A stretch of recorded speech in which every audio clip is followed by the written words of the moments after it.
गरीब साध साध सब नेक हैं, आप अपनी ठोरे, जो सतलोक ले जाएंगे वो साधु कोई और।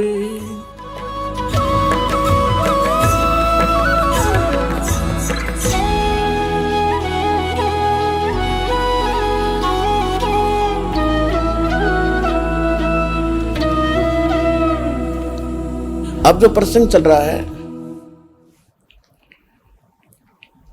कि इस सतनाम के बारे में प्रसंग है, और प्रसंग है कि सदग्रंथ कौन से हैं, सदग्रंथों में को आधार माने तो वो कौन से ग्रंथ हैं। जैसे श्रीमद् भगवद गीता अध्याय नंबर 16 के श्लोक 23-24 में स्पष्ट कर दिया है कि शास्त्र विधि को त्याग कर जो मनमाना आचरण करते हैं उनकी न तो गति होती है यानी मोक्ष नहीं होता, और न कोई सुख होता है, और न उनकी कोई सिद्धि साधना प्रफुल्लित होती है, कोई सिद्धि प्राप्त होती है। क्योंकि सिद्धि से ही तो हम सतलोक जाएंगे। सिद्धि माने एक ताकत आएगी हमारे अंदर भक्ति से। तो हम पहले इस ताकत को यहीं बर्बाद करते रहे, किसी को आशीर्वाद दे देते, किसी को बद्दुआ दे देते, यहीं पैंचर कर लेते थे। अब पैंचर नहीं होने देंगे हम इसमें, और उससे कुछ होना ही नहीं। जो शास्त्र भी देता है कि मनमानी बकवाद कर रहे हैं, तो उनमें जो सिद्धि आएगी वो दूसरे टाइप की आएगी, ये ऐसी नहीं आएगी जो हमारे अंदर सिद्धि आएगी। परमात्मा गरीबदास जी ने अपनी वाणी में लिखा कि शब्द महल में सिद्धि 24 हंस बिछोड़े विश्व बीसा। यानी हमारा जो मंत्र है इसमें 24 सिद्धियां आ जाएंगी, लेकिन इन सिद्धियों को तुम प्रयोग ना करना, ना तो बात बिगड़ जाएगी। वो कौन कौन सी सिद्धियां हैं वो दिखाते हैं आपको गरीबदास जी की वाणी में। शब्द महल में सिद्ध 24 हंस बिछोड़े विश्व बीसा, कि जो मंत्र हमने आपको दिया है ये सतनाम और प्रथम मंत्र, इसमें 24 सिद्धियां आपको प्राप्त हो जाएंगी। और जितने आज तक अन्य जितने भी सिद्ध हुए हैं, जैसे इनमें अष्ट सिद्धि ही इनके पास है, 8 सिद्धि होती है इनके पास, और इन 8 सिद्धियों में से किसी को 1 प्राप्त होगी, किसी को 2 प्राप्त होगी। इसी में हल्दी की गांठ पाकर पंसारी बन गई है, और हमने ये महापुरुष मान लिए। सिद्धि क्या चीज है? सिद्धि इतना काम है जैसे चींटी होती है, चींटी कीड़ी।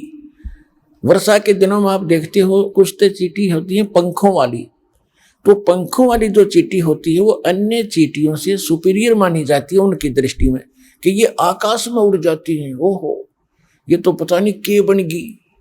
और जब वर्षा का महीना आता है, सावन के महीने में ये बाहर निकलते हैं, गर्मी अंदर गर्मी हो जाती है, तो बाहर निकलते ये फिर कहाँ, या तो दीपक पर जल कर मरती है वो उड़ कर जाने वाली, या फिर तब उस बल्लभ के चारों तरफ चक्कर काट काट के वो पंख टूट जाती है, फिर अंत में वो चींटी की चींटी रह जाती है, वो कीड़ा का कीड़ा रह गया, वो पंख सारी जड़गी। तो इसी प्रकार ये सिद्धि जिनके पास प्राप्त है, सतनाम वास्तविक मंत्र था नहीं, और अन्य साधनाओं से ने जो सिद्धियां प्राप्त की तो उन्होंने यही उनको झाड़ दिया, उनकी पांख सी टूट जाती हैं। उसके बाद फिर वो जीव के जीव और फिर 83 लाख योनियों में धक्के खाते। अब गरीबदास जी क्या बताते हैं? शब्द महल में सिद्धि 24 हंस बिछोड़े विश्व बीसा। एक सिद्धि सुरदेव मिलावे, एक सिद्धि मनोवृत्ति बतावे, एक सिद्धि हो पवन स्वरूपी, एक सिद्धि हो वे अनुरूपी, एक सिद्धि निस्वासर जागे, एक सिद्धि सेवक हो आगे, एक सिद्धि सुरगापुर धावे, एक सिद्धि जो सब घट छावे, एक सिद्धि सब सागर पीवे, एक सिद्धि जो वो युग जीवे, एक सिद्धि जो उड़े आकाशा, एक सिद्धि परलोक कह बासा, एक सिद्धि तन कष्ट तन जारा, एक सिद्धि जो हंस नियारा, एक सिद्धि जल डूब न जाई, एक सिद्धि जल पैर न लाई, एक सिद्धि बहु चोले धार, एक सिद्धि नीतत विचार, एक सिद्धि पांचो तत नीरम, एक सिद्धि जो बजर शरीरम, एक सिद्धि पीवे ना खाई, एक सिद्धि जो गुप्त छिपाई, एक सिद्धि ब्रह्मांड चलावे, एक सिद्धि सब नाद मिलावे, एता खेल खिलारी खेल, सो हम हंसा प्रगट भेल, 24 को ना दिल चावे, सो हंसा शब्द अतीत कहावे, परासिद्धि पूर्ण पटरानी, सतलोक की कहूँ निशानी, सतलोक सुख सागर पाया, सतगुरु भेद कबीर लखाया, परमहंस देखो परवाना, जन कहते दास गरीब दीवाना। अब क्या बताया इसमें कि शब्द महल में सिद्धि 24 और हंस बिछोड़े विश्व बीसा, यह सिद्धि अनजान व्यक्ति का हाथ लागी तो इस जीव को भगवान से दूर करेगी।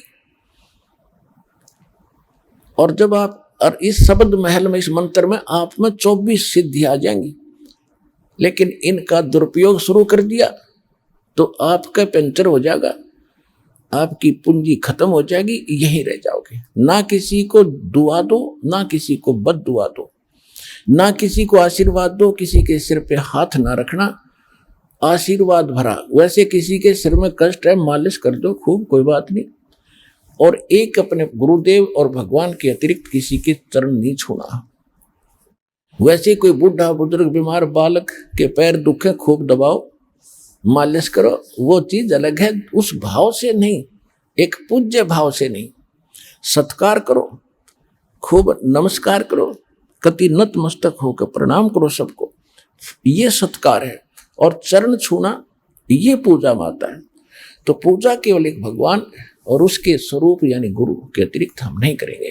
तो ये कुछ मर्यादा है जो समाज से हमारी हटकर होती है, तो हमने समाज के अनुसार नहीं चलेंगे। तो वो प्रसन्न हो या ना हो, हमने परमात्मा को प्रसन्न रखना है, हमने राम राज्य करना है, भगवान खुश करना है। और जिन बातों से गुरु दुख पावे, तीन बातों को दूर भगावे, तब हंसा सतलोक जावे। तो इस तरह की कुछ है, ना किसी को बद्दुआ देना, ये भी हमारी हानि होती है, और ना किसी को दुआ देना, किसी को आशीर्वाद भी नहीं देना, तेरे न्यू हो जाएगा, फलाना हो जाएगा, ठीक हो जाएगा, ऐसा खुश रहो, ये नहीं बोलना।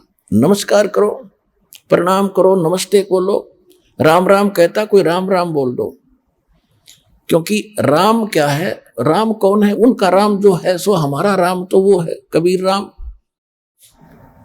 और आजकल एक बीमारी, एक और नई, एक और चल पड़ी काल की व्यवस्था कि गुड मॉर्निंग बोलेंगे, गुड मॉर्निंग, गुड इवनिंग। बता, ये नहीं बोलना हमने, ना गुड इवनिंग कहना, ना गुड मॉर्निंग और ना गुड आफ्टरनून। हम या तो सिंपल कह दो, वो कहता गुड मॉर्निंग, वो कह दो जी मॉर्निंग मॉर्निंग, और या बोल दो गॉड मॉर्निंग, गुड छोड़ के गॉड बोल दो, गॉड मॉर्निंग, गॉड मॉर्निंग। अब उसका मिलता जुलता अक्षर भी हो गया, विराजी हो जाएगा। गॉड मॉर्निंग, गॉड, अभ्यास बना लो अपना ये, God morning, God afternoon, God night, यानी गॉड गिवन है ये समय। सुबह भी उसकी दया से हुई है और दोपहर तक भी हम उसकी रजा से पहुंचे हैं, और शाम हुई है तो भी गॉड मॉर्निंग, गॉड इवनिंग, भगवान की दी हुई शाम है। गुड वैसे हो जाएगी या हमारे कहने से? तुम्हारे कहने से हो जाएगी, लेकिन उसकी हो जाएगी, आपकी पंचर हो जाएगा। तो इसी गलती ना करियो। जब आप कोई गाड़ी ले रखी, कार, और उसमें से आप किसी दूसरे टायर में हवा भर दोगे, ना भाई मेरा भी काम बिगाड़ेगा, देखो सामने वो हवा वहां से भरवा लो जा करके। तो सतलोक आश्रम पर वाला बता दिए उनको कि वहां हवा वहां से भरवा लो हवा जाके।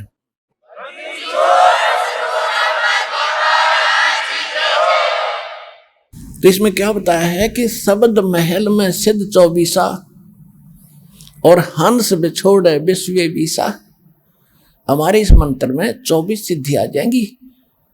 अब जैसे इनमें एक एक दो दो सिद्धि थी, उस समय ये पता नहीं हमारे लिए आज अलग भगवान बन गए थे। ये ऋषि में ऋषि क्या बताया एक सिद्धि सुरदेव मिलावे, एक सिद्धि मन वृत्ति बतावे, एक सिद्धि हो पवन स्वरूपी, एक सिद्धि हो वे अनुरूपी, एक सिद्धि निस्वासर जागे, एक सिद्धि सेवक हो आगे। अब देखो, एक सिद्धि निस्वासर जागे, दिन रात जागे, यह सिद्धि होगी, दिन रात उसको नींद नहीं आती, बैठा रहता है। आदरणीय गीसा दास साहिब जी, गांव खेखड़ा, जिला बागपत हो गया, पहले मेरठ था। उनके एक शिष्य हुए नेकी राम जी, जो नारी वाले बोले जाते, नारी गांव के थे, वे जाट थे। तो उन्होंने आदरणीय गीसा दास साहिब जी से दीक्षा ली थी, और गीसा दास साहिब जी के पास वो मंत्र था, लेकिन उनको उन्होंने प्रथम मंत्र दिया था, वो जो प्रथम मंत्र हम आपको देते।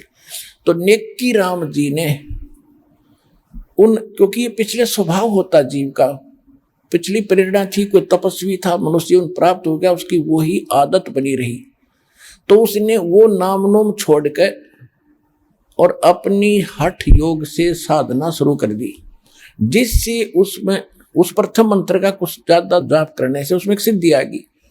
कौन सी सिद्धि आ गई? दिन रात वो सोए नहीं।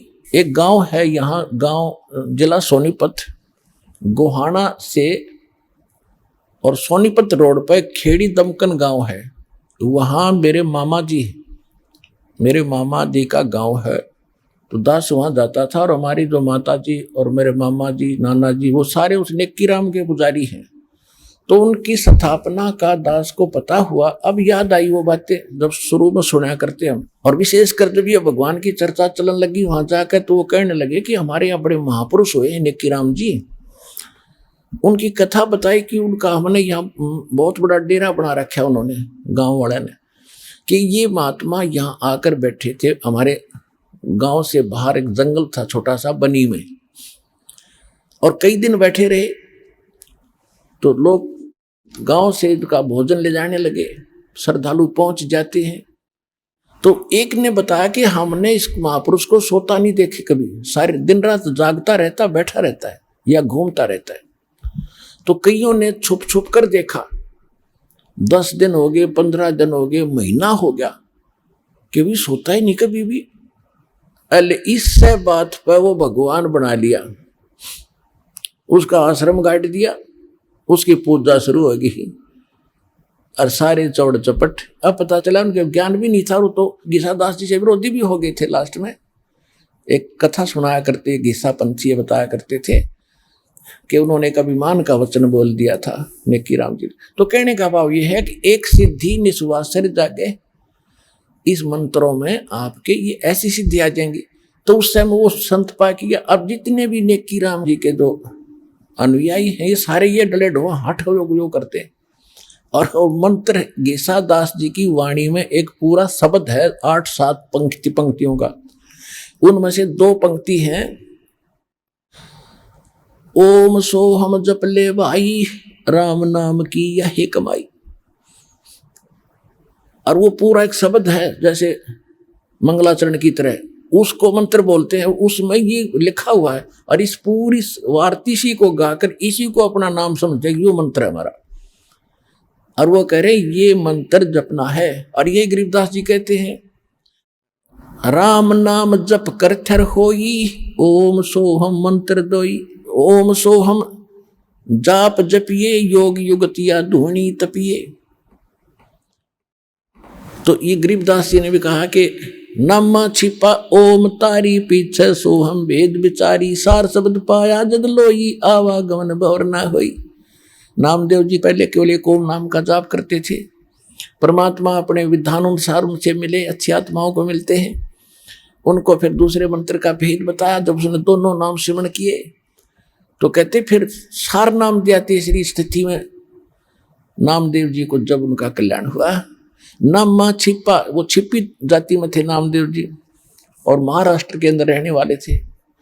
नामा छिपा ओम तारी, पीछे सोहम भेद विचारी, और सार शब्द पाया जद लोई, आवागमन बहुड़ ना होई। ऐसे ही धर्मदास जी को परमात्मा ने मंत्र दिए थे, लेकिन उनको प्रतिज्ञा दिला दी थी कि आगे बताना नहीं है। 1997 में दास को मिले परमेश्वर और संकेत कर दिया था कि बेसे खोल दे, मैं आप देख लूंगा। किसी के पास ज्ञान नहीं है और दास को ऐसा प्रोजेक्टर, ये 2003 से हमने फिर ये प्रोजेक्टर शुरू किया, आपके रूबरू करना शुरू किया, सबके इतिहास सामने रख दिए। किसी के पास ये नाम नहीं, किसी के पास यथार्थ ज्ञान नहीं, तो अपने आप ये सारे फेल हो गए। आज जितने भी संत महंत हैं कोई नहीं तो सकता, और सरेआम मीडिया के अंदर इंटरनेशनल चैनल पर दास कम से कम 10-15 वर्ष से उनको ललकार रहा हूं कि आओ और चर्चा करो, कोई सामने नहीं आता क्योंकि उनके पास ज्ञान नहीं है, उनको पता चल चुका है।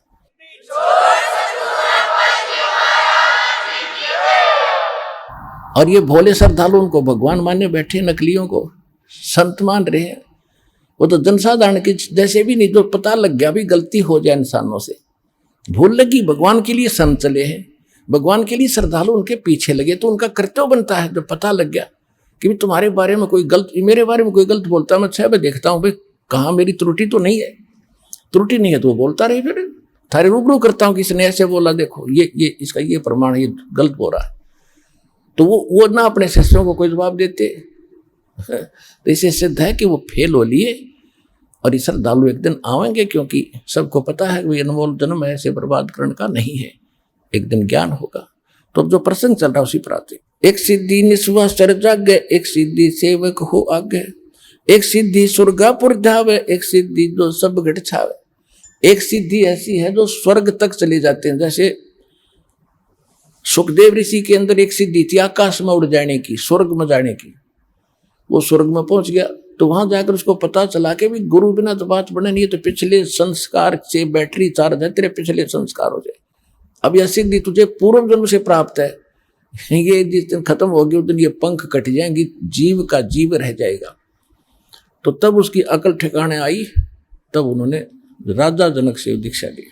एक सिद्धि सेवक हो आगे, एक सिद्धि स्वर्गापुर जावे, एक सिद्धि जो सब घट छावे, एक सिद्धि सब सागर पीवे, एक सिद्धि जो बहु जुग जीवे। एक सिद्धि है जो सब 7 समुद्रों को पी सकता, उस सिद्धि प्राप्त प्राणी। जैसे अगस्त ऋषि ने 7 समुद्रों को एक ही घूंट में पी लिया था। अब क्या हो गया, उसके कारण कितना प्रसिद्ध हो गया। सभी देवताओं ने, ऋषियों ने हाथ जोड़े, प्रार्थना की, महाराज यह तो बात बिगड़ जाएगी, यहाँ का वातावरण नष्ट हो जाएगा, सब पाप लग जाएगा। तब प्रार्थना करने से वापस छोड़ दी, फिर समुद्र भर गए, तो क्या हो गया, मुक्त। और परमात्मा ने सारे समेटेगा, जो इकट्ठी कर दिया सेकंड में। तो वो उस मालिक के पास पराशक्ति है, पराशक्ति पूर्ण पटरानी, इन सिद्धियों की जननी है वो तो और ताकतवर है, उस मालिक के पास है। और सतलोक की कहूं निशानी, गरीबदास जी कह रहे।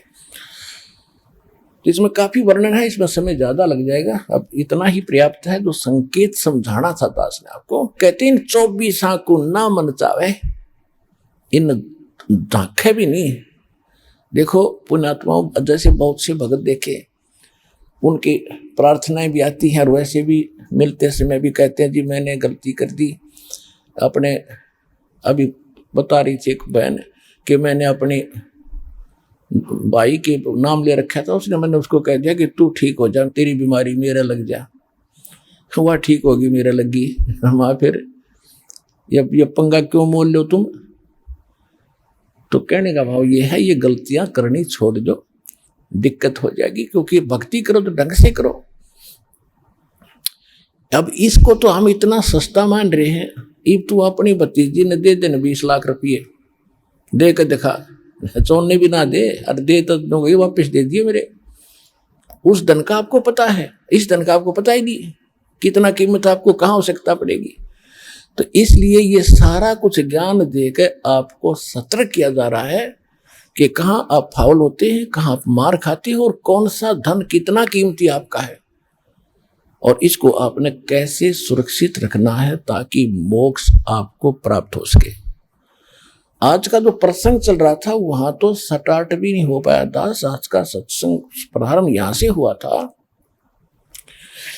कि परमात्मा पाने के लिए हमने अपने सदग्रंथों को ही आधार बनाना है। और सदग्रंथ कौन से हैं?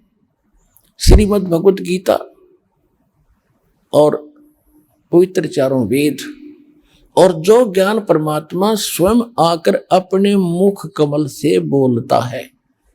श्रीमद् भगवत गीता अध्याय नंबर 4 के श्लोक नंबर 32 में कहा है कि इन यज्ञ धार्मिक अनुष्ठानों की विस्तार के साथ जो जानकारी, यज्ञों की, यज्ञ माने धार्मिक अनुष्ठानों की विस्तार के साथ जानकारी सच्चिदानंद घन ब्रह्म के मुख कमल से बोली हुई वाणी में, सच्चिदानंद घन ब्रह्म की वाणी में कही गई है विस्तार के साथ। और उसको जानने के बाद सभी कर्मों से मुक्त हो जाएगा।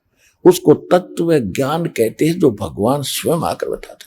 चौथे अध्याय के 34वें श्लोक में कहा कि उस तत्व ज्ञान को जो सच्चिदानंद घन पूर्ण परमात्मा स्वयं आकर बताता है, उसको तू किसी तत्वदर्शी संत के पास जाकर समझ, उनको दंडवत प्रणाम करने से। केवल वही संत एक दंडवत प्रणाम का अधिकारी बताया है गीता में कि जो तत्वदर्शी है। अन्यथा अपने विषय में गीता ज्ञानदाता 18वें अध्याय के 65वें श्लोक में कहता, मुझे नमस्कार कर, मेरा भगत बन, मेरी भक्ति करेगा तो मुझे ही प्राप्त होगा। और तत्वदर्शी संत के लिए कहा कि उसको दंडवत प्रणाम करने से और कपट छोड़कर सरलतापूर्वक प्रसन्न करने से वह तत्वदर्शी संत तुझे उस परमात्म तत्व का यानी तत्व ज्ञान का ज्ञान कराएंगे। तो वो तत्व ज्ञान जिससे मोक्ष होगा वो कंप्लीट कोर्स है। और श्रीमद् भगवत गीता और पवित्र वेद, पवित्र कुरान, पवित्र पुराण, ये पवित्र बाइबल, ये इनकम्प्लीट नॉलेज है। Complete knowledge, God given spiritual knowledge, तत्व ज्ञान, वो उससे मोक्ष होगा। वो असली शास्त्र है और उसमें से वेद भी मेल खाते हैं, गीता भी मेल खाती है, और उनमें जो ज्ञान नहीं है वो ज्ञान भी उसके अंदर है, तत्व ज्ञान के। तो उससे मोक्ष होगा। आज का सत्संग ये था और वो ज्ञान भगवान ही देता है। दूसरा प्रसंग ये चला था कि किसने देखा भगवान? तो जिन्होंने भगवान देखा उनका आपके सामने इतिहास बताया, पवित्र कथा बताई उनकी कि इन महापुरुषों ने भगवान देखा। और ये जो ज्ञान दास आपको दे रहा है ये गॉड गिवन है। ये किसी डूम भाट के गीत नहीं है कि किसी ने रोजी रोटी के लिए अपना दंत कथा बना के बकवाद कर रखी हो। 1400 एकड़ का जमीन का मालिक था, गरीबदास किसान था, गांव छुड़ानी का, कोई भाट भिखारी नहीं था कि किसी कारण से वैसे ही अपने रोजी रोटी के लिए इन घट दी होगी कहानी।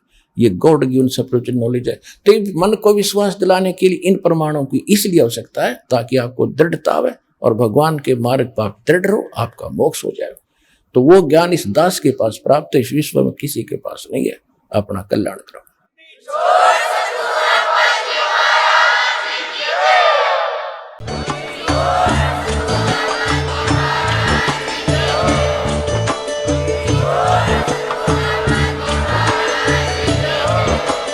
आप सुन रहे थे जगत गुरु तत्वदर्शी संत रामपाल जी महाराज जी के मंगल प्रवचन। अधिक जानकारी के लिए विजिट कीजिए हमारी वेबसाइट www.jagatgururampalji.org। संत रामपाल जी महाराज जी के शुभ आशीर्वाद से पूरे विश्व भर में 500 से भी ज्यादा नाम दीक्षा केंद्र हैं, जिन पर संत रामपाल जी महाराज जी द्वारा ऑनलाइन निशुल्क नाम दीक्षा दी जा रही है। अपने नजदीकी नाम दीक्षा केंद्र का पता करने के लिए संपर्क करें 8222880541।